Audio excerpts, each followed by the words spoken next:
जसं बाहेर आलो तसं मास्क काढलं. देखावे पाहायला ही मोठी सगळी लाईन आहे.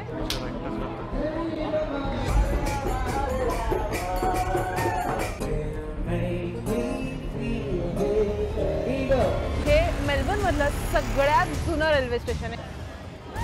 हे अनलॉक झाल्यानंतरचं कोरोना फ्री मेलबर्न आहे. टचवूड हे असंच राहू देत पुढे. सगळ्याची प्रार्थना करूयात की 2021 मध्ये आपली सगळ्यांची शहरं ही कोरोना फ्री होतील. या स्पॉटवर थांबून मेलबर्न कोविड फ्री कसं हे तुम्हाला दाखवलं होतं, पण आज परिस्थिती पूर्णपणे बदलली आहे. कारण पुढच्या 6 महिन्यात तिसरी लाट ऑस्ट्रेलियामध्ये आली आणि खास करून न्यू साऊथ वेल्स राज्यातल्या सिडनीमध्ये आणि विक्टोरिया राज्यातल्या मेलबर्नमध्ये. आणि आता इकडची परिस्थिती अक्षरशः दिवसेंदिवस खूप वाईट होत चालली आहे. कारण इकडे 200पेक्षा जास्त केसेस यायला लागल्या आहेत. सिडनीमध्ये तर अगदी 1400पर्यंत केसेस गेल्या आहेत. आपल्यासाठी हा आकडा खूप कमी असला तरी इकडच्या लोकसंख्येच्या तुलनेत आणि इकडे कोविड ज्या पद्धतीने हँडल केला होता, अक्षरशः 0 केसेस आल्या होत्या सेकंड वेव्ह नंतर. आता इथे त्याच्यामुळे थर्ड वेव्ह ही इतकी मेजर आली आहे. या व्लॉगमध्ये मी तुम्हाला सगळे नियम पाळून हे दाखवणार आहे की मुळात इकडे तिसरी लाट कशामुळे आली, कसा परिणाम झाला, इकडे काय काय बदललं आहे शहरामध्ये. शहर जे कोविड फ्री होतं ते आता हळूहळू कसं पूर्ण शांत होत चाललंय. Let's go.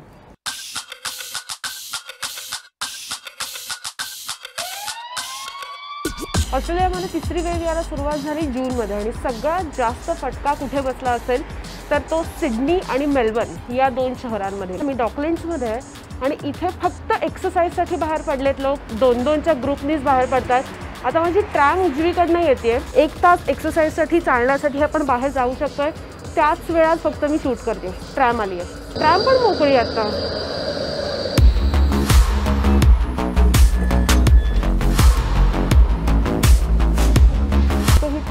डॉकलँड्समधून निघते आणि पुढे सबअर्बमध्ये जाते आणि युजली या ट्रॅमला खूप गर्दी असते. आणि स्पेशली मी हा व्लॉग वीकेंडला शूट करते.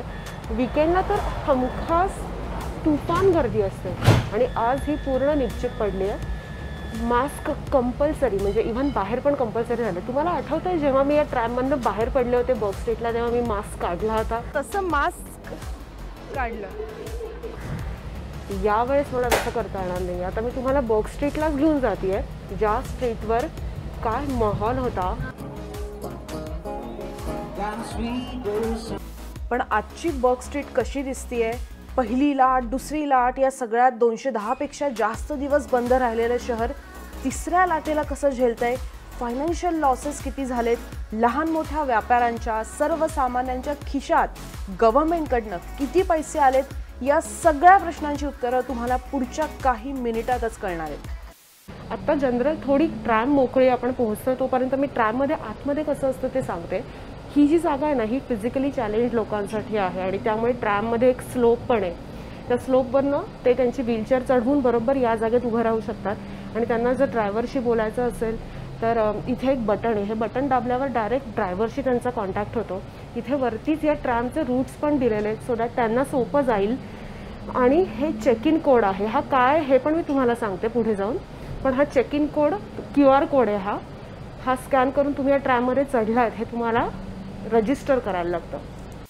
समोरचं दिसतंय ते विक्टोरिया पोलीस स्टेशन आहे. पोलिसांच्या गाड्या बाहेर थांबल्यात बघा. आणि इकडे हल्ली पोलिसांचं पॅट्रोलिंग पण वाढलं आहे. तेव्हापासून लॉकडाऊन आणखीन कडक केला आहे. थर्ड वेव्हमध्ये पहिला नियम असा आहे की आपण जिथे राहतो तिथपासून फक्त 5 किलोमीटरच्या रेडियसमध्येच फिरायचं. 5 किलोमीटरच्या बाहेर जायचं नाही आणि जर गेला तर जवळपास $5,000पर्यंतचा दंड लागू शकतो. त्यामुळे मेलबर्न CBD मधल्या या भागात सिटी बाहेरचे लोक तर आता येऊ शकत नाहीत. शिवाय आता तिसऱ्या लाटेत राज्यांच्या बॉर्डर्स सुद्धा बंद केल्यात. हे चर्च आहे समोरचं. इकडचे चर्चेस पण बंद आहेत मागचे अनेक महिने.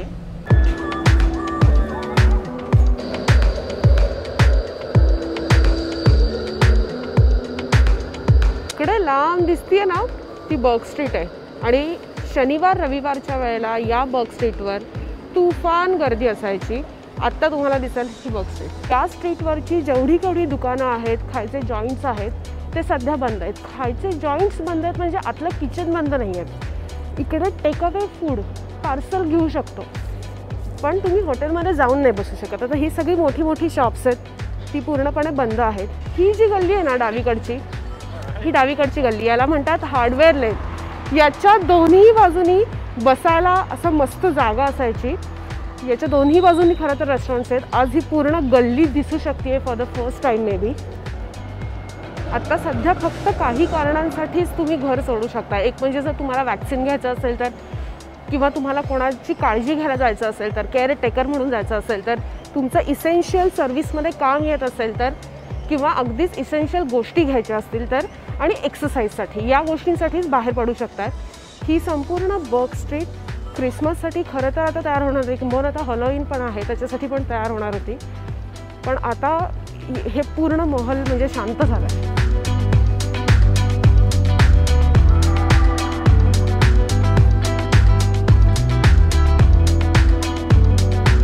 तुम्हाला एक किस्सा सांगते ज्याच्यात तुमचा आत्ता विश्वास बसणार नाही, कारण माझ्याकडे त्याचे व्हिज्युअल्स नाहीत, जे घेणं अशक्यच होतं. पण तो आत्ता जस्ट 2 मिनिटापूर्वी घडला आहे. तो असा आहे की मला आत्ता पोलिसांनी थांबवलं, कारण आत्ता गौरवच्या हातात आपला कॅमेरा होता आणि आम्ही चाललो होतो या स्ट्रीटवरनं, आणि अचानक पोलिसांची गाडी आमच्या शहरी थांबली आणि आम्ही इतके घाबरलो. आणि मग आम्हाला कळलं की इकडून एक चौक पुढे अँटी लॉकडाऊन प्रोटेस्टर्स जमण्याची शक्यता आहे अशी माहिती पोलिसांना कळली आहे. आणि पोलिसांनी हे आम्हाला सांगितलं आणि त्यांनी आम्हाला विचारलं की तुम्ही त्या प्रोटेस्टमध्ये नाही आहात ना.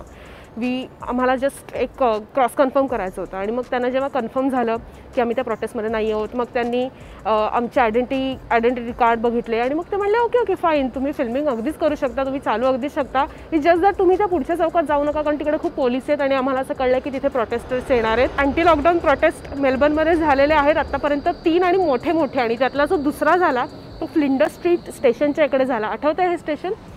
तर तिथे सगळ्यात व्हायलंट प्रोटेस्ट मागच्या 20 वर्षातला झाला, अँटी लॉकडाऊन नको म्हणून. सिडनीत सुद्धा मोठा अँटी लॉकडाऊन प्रोटेस्ट झाला. लॉकडाऊनमुळे नोकऱ्या जातात, मानसिक ताण येतो आणि म्हणून लॉकडाऊन नको असा सूर या प्रोटेस्ट करणाऱ्या लोकांचा आहे. पण आत्ता लॉकडाऊन लावला नाही तर दिवसाला हजारो केसेस येतील, अनेक मृत्यू होतील. त्यामुळे संपूर्ण देश 80% वॅक्सिनेट होत नाही तोपर्यंत लॉकडाऊनशिवाय काही ऑप्शन नाही असं गव्हर्नमेंटचं म्हणणं आहे. आणि त्यामुळे आता आम्ही अशा एरियात जाणार नाही आहोत जिथे आता खूप पोलीस ऑलरेडी जमलेले आहेत, कारण सिटी आहे, वीकेंड आहे, प्रोटेस्टर कधी येऊ शकतात अशी स्थिती आहे, अशी माहिती आहे त्यांच्याकडे.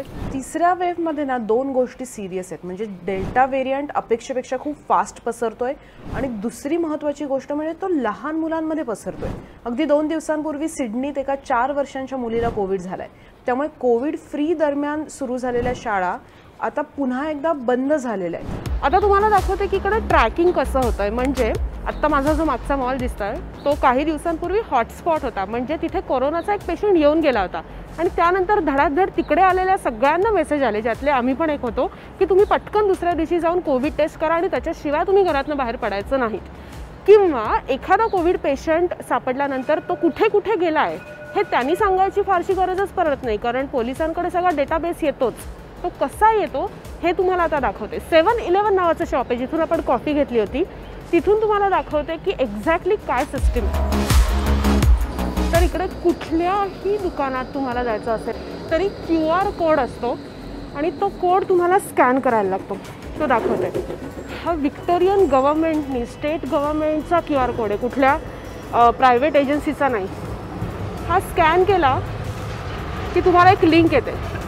त्या लिंकवर माझं नाव, नंबर ऑलरेडी सेव्ह आहे आणि मी चेक इन म्हणते, म्हणजे मी या शॉपमध्ये आली आहे. या सिस्टीममुळे झालं आहे असं की प्रत्येक माणूस किती वाजता कुठे गेला हे सगळं व्हिक्टोरियन गव्हर्नमेंटला कळतं.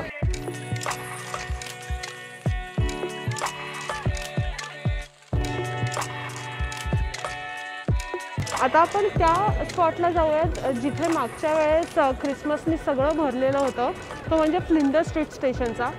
म्हणजे बघा ना, लॉकडाऊन फक्त नोकऱ्या हिरावून घेत नाही तर जगण्यातली उमेद, उत्साहसुद्धा हिरावून घेतो. तशी स्थिती हार्ट ऑफ मेलबर्न म्हणवल्या जाणाऱ्या रस्त्यांची. हा रस्ता बघा, जगातल्या वेगवेगळ्या देशांचे फूड जॉईंट्स, फॅशन्स या रस्त्यावर ओसंडून वाहतात. तो रस्ता सजलेला दिसतोय आज, पण फक्त माणसांनी नाही. ही आहे व्हिक्टोरियातली यारा रिव्हर, यारा नदी, आणि खाली जी त्याच्यावर क्रूज दिसतीये, इथे तुम्ही ग्रुपनी जाऊ शकता क्रूजनी, किंवा इंडिव्हिज्युअल बोट हायर करून सुद्धा या नदीवरनं तुम्ही फेरफटका मारू शकता. आणि त्याची ही तिकीट घरं आहेत जी आता पूर्णपणे बंद पडली आहेत, कारण अशी कुठलीही ॲक्टिव्हिटी करायला इकडे परवानगी नाही आहे. ही सगळी तिकीट घरांच्या बाहेर भरपूर रांगा असायच्या, ते सगळंच बंद आहे. सेकंड वेव्ह मागच्या वर्षी जूनमध्ये आले आणि त्यानंतर 4 महिने गेले पुन्हा शून्यावर केसेस आणायला, आणि आता परत थर्ड वेव्ह सुरू झाली आहे. आता थर्ड वेव्हमध्ये आणि सेकंड वेव्हमध्ये मोठा फरक हा आहे की कोविडबरोबर जगायला लागणारच हे सगळ्यांनाच कळलं आहे, आणि त्यामुळे आता वॅक्सिनेशनवर जास्त भर आहे. 70 ते 80% वॅक्सिनेशन झालं तर थर्ड वेव्ह असली तरीसुद्धा काही रेस्ट्रिक्शन्स रिलीज होतील. ऑस्ट्रेलियात आत्ता किमान फर्स्ट डोस झालेले लोक आहेत साधारण 62%, आणि ज्यांचे दोन्ही डोस झालेत असे आत्ता एकूण 37 ते 38% असे लोक आहेत ज्यांचे दोन्ही डोस झालेले आहेत. आणि वॅक्सिनेशन सेंटर इकडे पुढे आहे नदी किनारी कन्व्हेन्शन सेंटरमध्ये. या नदी किनाऱ्याच्या रस्त्यावरून आता आपण डावीकडचा हा जो रस्ता दिसतोय तिथून आता आपण चालत जाऊया तिथपर्यंत. हा जो रिव्हर साईड रोड आहे तिथे डावीकडे ही सगळी रेस्टॉरंट्स वीकेंडला भरपूर गजबजलेली असायची, पण आता ही सगळी रेस्टॉरंट्स बंद आहेत. पुन्हा एकदा मेलबर्नमध्ये किंवा विक्टोरिया राज्यात सगळ्यात जास्त लॉकडाऊन होता. म्हणजे मागच्या वर्षीपासून आत्तापर्यंत 210 दिवसांपेक्षा जास्त लॉकडाऊन इकडच्या सगळ्या माणसांनी बघितलं आहे. लॉकडाऊन तेव्हाच परवडू शकतो जेव्हा खिशात पैसे असतील. पहिल्या आणि दुसऱ्या वेव्ह दरम्यान जॉब सीकर आणि जॉब कीपर सारख्या पॉलिसीज ऑस्ट्रेलियन गव्हर्नमेंटने दिल्या, जेणेकरून लोकांच्या बिझनेसेसच्या खात्यात डायरेक्ट पैसे गेले. आता तिसरी वेव्ह आल्यानंतरही Covid disaster payment, business Covid hardship programme हे सगळे सुरू झालेत, आणि त्यातून बेरोजगारांच्या खात्यात डायरेक्ट पैसे जमा होतात. आता कोविड काळामध्ये मेंटली स्ट्रॉंग राहणं हे खूप मोठं चॅलेंज आहे. त्यासाठी सरकारकडून फ्री मेंटल हेल्थ कन्सल्टेशन्स होतात. अनेक ऑफिसेसमध्ये मेंटल हेल्थ डे म्हणून आठवड्यातला एक दिवस खास ठेवला जातो, ज्या दिवशी एकमेकांना काही प्रेशर आहे का हे चेक होतं. सध्या एकमेकांच्या घरी जायला अलाउड नाही आहे, पण जे लोक एकटे राहत आहेत त्यांना घरी जाऊन भेटण्याची परमिशन मिळाली. तर इथे आपण पोहोचलोय मेलबर्न एक्झिबिशन सेंटर समोर आहे, आणि ही लाईन दिसते ही वॅक्सिनसाठी उभ्या असणाऱ्या लोकांची लाईन आहे. ऑस्ट्रेलियात 2 वॅक्सिन्स आता मिळत आहेत, ॲस्ट्राझेनेका आणि फायझर. TGAने सांगितलंय की 12 ते 15 वर्षांच्या मुलांना मॉडर्ना आणि फायझर देऊ शकता. मॉडर्ना अजून यायची ऑस्ट्रेलियात, आणि बाकी 2 वॅक्सिन्सचे ऑप्शन्स तर आहेच आहेत. आज आपल्यामध्ये हजारो किलोमीटरचं अंतर असलं ना तरी आपल्यासमोरची चॅलेंजेस, भीती सगळ्या सेमच आहेत. तुलना नाही, पण एखाद्या देशातली चांगली गोष्ट आपण घेऊ शकतो. इथे कधीही राजकीय रॅली, सभा झाल्या नाहीत. कार्यकर्त्यांच्या गर्दीत मशगूल नेता दिसला नाही. निवडणुका आहेत म्हणून कोविड नियम धाब्यावर बसवून राजकारणी रस्त्यावर उतरले नाहीत. कुठल्या यात्रा नाहीत, जत्रा नाहीत. धार्मिक मुद्द्यांवरून वातावरण तापवणं नाही. आता पोटाच्या मुद्द्यांसाठी रस्त्यावर लोक उतरलेलं चित्र आहे, नाही असं नाही, पण त्यांचा मोटिव्ह आणि डिमांड या फक्त आर्थिक आहेत. पण अशा आंदोलनांना पाठिंबा देत कोणी विरोधी पक्षाचा नेता रस्त्यावर उतरला हे चित्र नाही. सांगायचा मुद्दा एवढाच आहे की सगळं बदलेल अशी अपेक्षा करताना, आशा करताना ते आपणच बदलवू शकतो हे आपण विसरतोय का? पाणी कसंही वाहतं, हा दोष पाण्याचा नसतो, त्याला बांध नीट न घालणाऱ्याचा असतो. थोडं स्वतःला वळण नीट लावलं तरच पुढच्या पिढ्यांना आपण जरा बऱ्या गोष्टी देऊ शकू आणि जरा बरं फ्युचर देऊ शकू. आपल्याला मानसिकदृष्ट्या 20 वर्ष मागे जायचंय की पुढे हे ठरवण्याची ही शेवटची संधी.